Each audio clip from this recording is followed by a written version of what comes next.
Welcome to my YouTube channel. ನಾನಿವತ್ತು ಮಟರ್ ಪನ್ನೀರ್ ಮಾಡೋದು ಹೇಗೆ ಅಂತ ತೋರಿಸ್ಕೊಡ್ತಾ ಇದ್ದೀನಿ. ಈ ಮಟರ್ ಪನ್ನೀರ್ ಚಪಾತಿ, ರೊಟ್ಟಿ, ಬಟರ್ ನಾನ್ ಮತ್ತು ತಂದೂರಿ ರೊಟ್ಟಿ ಇಂಥವಕ್ಕೆಲ್ಲ ಭಾಳ ಒಳ್ಳೆ ಕಾಂಬಿನೇಷನ್ನು. ರೈಸಿಗೂ ಕೂಡ ತಿನ್ಬೋದು. ಹಾಗಾದರೆ ಹೇಗೆ ಮಾಡೋದು ಅಂತ ನೋಡೋಣ.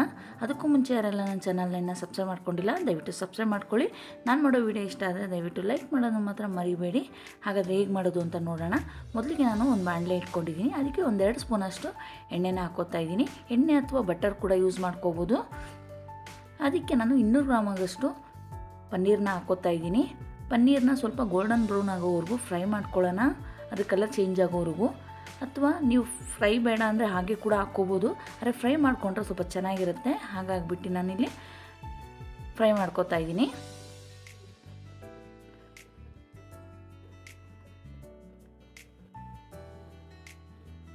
ಇವಾಗ ನೋಡ್ಬೋದು ಕಲರ್ ಸ್ವಲ್ಪ ಚೇಂಜ್ ಆಗಿದೆ. ಸ್ವಲ್ಪ ಫ್ರೈ ಮಾಡಿಕೊಂಡ್ರೆ ಈ ರೀತಿ ಫ್ರೈ ಮಾಡಿಕೊಂಡ್ರೆ ಸಾಕು. ನಾನಿವಾಗ ಒಂದು ಪ್ಲೇಟಲ್ಲಿ ಹಾಕ್ಕೋತಾ ಇದ್ದೀನಿ.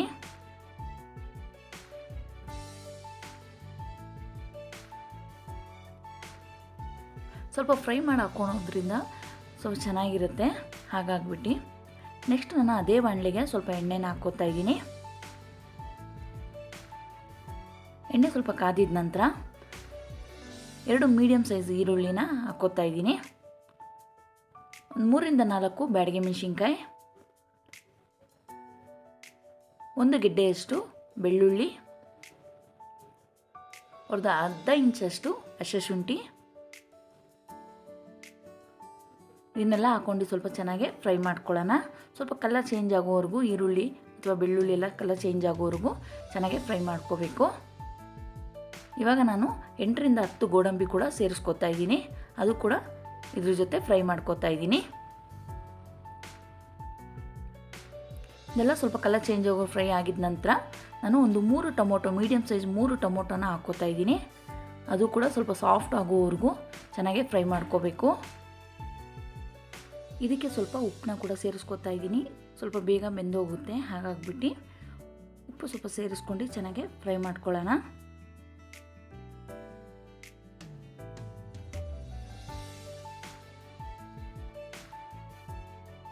ಇವಾಗ ನೋಡ್ಬೋದು ಎಷ್ಟು ಸಾಫ್ಟ್ ಆಗಿದೆ ಅಂತ. ಇವಾಗ ಇದನ್ನು ನಾನು ಗ್ಯಾಸ್ ಆಫ್ ಮಾಡ್ಕೊಂಡು ತಣ್ಣಗಾಗಿ ಬಿಟ್ಬಿಡ್ತೀನಿ. ತಣ್ಣಗಾದ್ಮೇಲೆ ಇದನ್ನು ಮಿಕ್ಸಿ ಜಾರ್ಗೆ ಹಾಕ್ಕೊಂಡು ಒಂದು ಪೇಸ್ಟ್ನ ರೆಡಿ ಮಾಡ್ಕೋಬೇಕು. ನಾನಿವಾಗ ಮಿಕ್ಸಿ ಜಾರ್ಗೆ ಹಾಕ್ಕೋತಾ ಇದ್ದೀನಿ. ತಣ್ಣಗಾಗಿದೆ.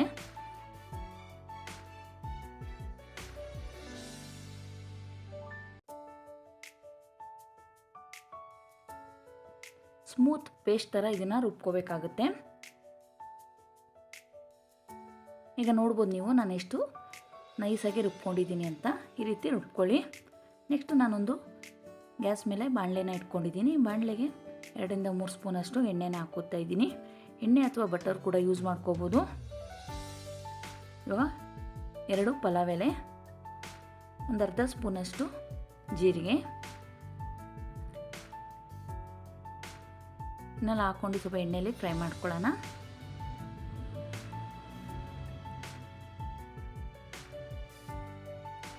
ಸ್ವಲ್ಪ ಇದು ಫ್ರೈ ಆಗಿದ ನಂತರ ಗ್ಯಾಸ್ ಫ್ಲೇಮ್ನ ಲೋ ಮಾಡ್ಕೊಂಡು 1 ಸ್ಪೂನಷ್ಟು ಅಚ್ಕಾರ ಪುಡಿನ ಸೇರಿಸ್ಕೊತಾ ಇದ್ದೀನಿ.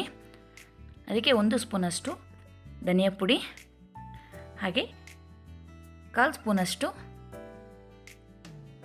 ಅರಿಶಿನ ಕೂಡ ಸೇರಿಸ್ಕೊತಾ ಇದ್ದೀನಿ. ಇನ್ನೆಲ್ಲ ಎಣ್ಣೆಯಲ್ಲಿ 1-2 ಸೆಕೆಂಡು ಹೀಗೆ ಫ್ರೈ ಮಾಡ್ಕೋಬೇಕು. ನೀವೇನಾರ ಗ್ಯಾಸ್ ಫ್ಲೇಮ್ನ ಹೈ ಇಟ್ಕೊಂಡ್ರೆ ಇದೆಲ್ಲ ಸೀದೋಗುತ್ತೆ. ಹಾಗಾಗ್ಬಿಟ್ಟು ಗ್ಯಾಸ್ ಫ್ಲೇಮ್ನ ಲೋ ಮಾಡ್ಕೊಂಡು ನೀವು ಅಚ್ಕಾರ ಪುಡಿ, ಧನಿಯಾ ಪುಡಿ ಹಾಗೆ ಅರಿಶಿನ ಪುಡಿನ ಸೇರಿಸ್ಕೊಂಡು 2 ನಿಮಿಷ ಎಣ್ಣೆಯಲ್ಲಿ ಫ್ರೈ ಮಾಡ್ಕೊಳ್ಳಿ. ಹಾಗೆ ಇವಾಗ ನಾನು ರುಬ್ಬಿಟ್ಕೊಂಡಿದ್ನಲ್ಲ ಪೇಸ್ಟು, ಅದನ್ನು ಹಾಕ್ಕೊತಾ ಇದ್ದೀನಿ. ಅದು ಹಾಕ್ಕೊಂಡಿದ್ದ ನಂತರ ಚೆನ್ನಾಗಿ ಎಣ್ಣೆಯಲ್ಲಿ ಫ್ರೈ ಮಾಡ್ಕೊಳ್ಳೋಣ.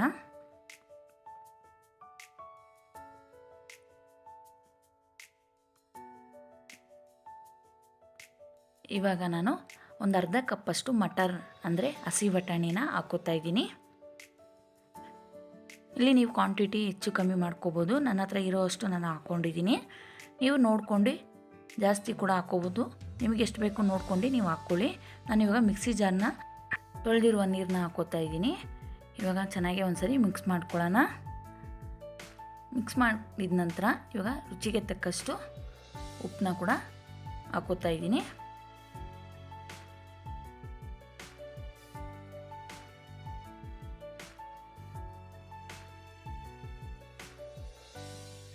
ಉಪ್ಪನ್ನ ಹಾಕಿದ ನಂತರ ಇನ್ನೊಂದು ಸರಿ ಚೆನ್ನಾಗಿ ಮಿಕ್ಸ್ ಮಾಡಿ ಲಿಡ್ನ ಕ್ಲೋಸ್ ಮಾಡಿಬಿಡೋಣ.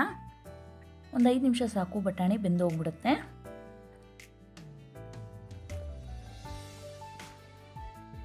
ಇವಾಗ ನೋಡ್ಬೋದು ಬಟಾಣಿ ಬೆಂದೋಗಿದೆ, ಗ್ರೇವಿ ಕೂಡ ಗಟ್ಟಿಯಾಗಿದೆ. ಇವಾಗ ನಾನು ಫ್ರೈ ಮಾಡಿ ಇಟ್ಕೊಂಡಿರುವಂಥ ಪನ್ನೀರ್ನ ಆ್ಯಡ್ ಮಾಡ್ತಾ ಇದ್ದೀನಿ.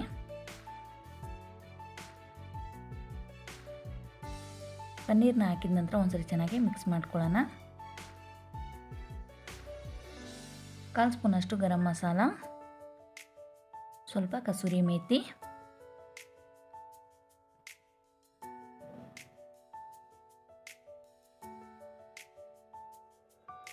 ಸ್ವಲ್ಪ ಕೊತ್ತಂಬರಿ ಸೊಪ್ಪು, ಇದೆಲ್ಲ ಹಾಕಿದ ನಂತರ ಒಂದ್ಸರಿ ಚೆನ್ನಾಗಿ ಮಿಕ್ಸ್ ಮಾಡ್ಕೊಳ್ಳೋಣ. ಮಿಕ್ಸ್ ಮಾಡಿದ ನಂತರ ಒಂದು 5 ನಿಮಿಷ ಮತ್ತೆ ಲಿಡ್ನ ಕ್ಲೋಸ್ ಮಾಡಿ ಬೇಯೋಕ್ಕೆ ಬಿಟ್ಬಿಡೋಣ. ಇದ್ರ ಫ್ಲೇವರ್ ಎಲ್ಲ ಚೆನ್ನಾಗಿ ಗ್ರೇವಿಗೆ ಇಟ್ಕೊಳ್ಳುತ್ತೆ. ಹಾಗಾಗಿ ನೋಡ್ಬೋದು ಆಗಿದೆ, ಎಷ್ಟು ಚೆನ್ನಾಗಿ ಬಂದಿದೆ ಗ್ರೇವಿ ಅಂತ.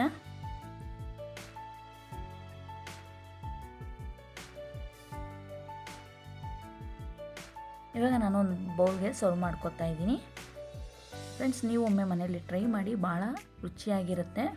ಚಪಾತಿ, ರೊಟ್ಟಿ ಅಥವಾ ಬಟರ್ ನಾನ್, ತಂದೂರಿ ರೊಟ್ಟಿ ಇಂಥವೆಲ್ಲ ಮಾಡಿದಾಗ ಈ ರೀತಿ ಗ್ರೇವಿ ಮಾಡ್ಕೊಳ್ಳಿ. ಒಳ್ಳೆ ಕಾಂಬಿನೇಷನ್ ಕೂಡ ಇದು. ಹಾಗಾಗಿಬಿಟ್ಟು ನೀವು ಒಮ್ಮೆ ಮನೇಲಿ ಟ್ರೈ ಮಾಡ್ತೀರಾ ಅಂತ ಅಂದ್ಕೊಂಡಿದ್ದೀನಿ. ಈ ವಿಡಿಯೋ ಇಷ್ಟ ಆಗಿದ್ದರೆ ದಯವಿಟ್ಟು ಲೈಕ್ ಮಾಡೋದನ್ನು ಮಾತ್ರ ಮರಿಬೇಡಿ. ಹಾಗೆ ಯಾರೆಲ್ಲ ನನ್ನ ಚಾನಲ್ನ ಸಬ್ಸ್ಕ್ರೈಬ್ ಮಾಡ್ಕೊಂಡೆ ನೋಡ್ತಾ ಇದ್ದರೆ ದಯವಿಟ್ಟು ಸಬ್ಸ್ಕ್ರೈಬ್ ಮಾಡ್ಕೊಂಡು ನೋಡಿ. ಹಾಗೆ ನಿಮ್ಮ ಫ್ಯಾಮಿಲಿ ಫ್ರೆಂಡ್ ಜೊತೆ ಕೂಡ ಶೇರ್ ಮಾಡ್ಕೊಳ್ಳಿ. ನೆಕ್ಸ್ಟ್ ಒಂದು ಒಳ್ಳೆಯ ವಿಡಿಯೋ ಜೊತೆ ನಿಮ್ಮ ಮುಂದೆ ಸಿಗ್ತೀನಿ. ಅಲ್ಲಿವರೆಗೂ take care, bye, see you. Thank you for watching.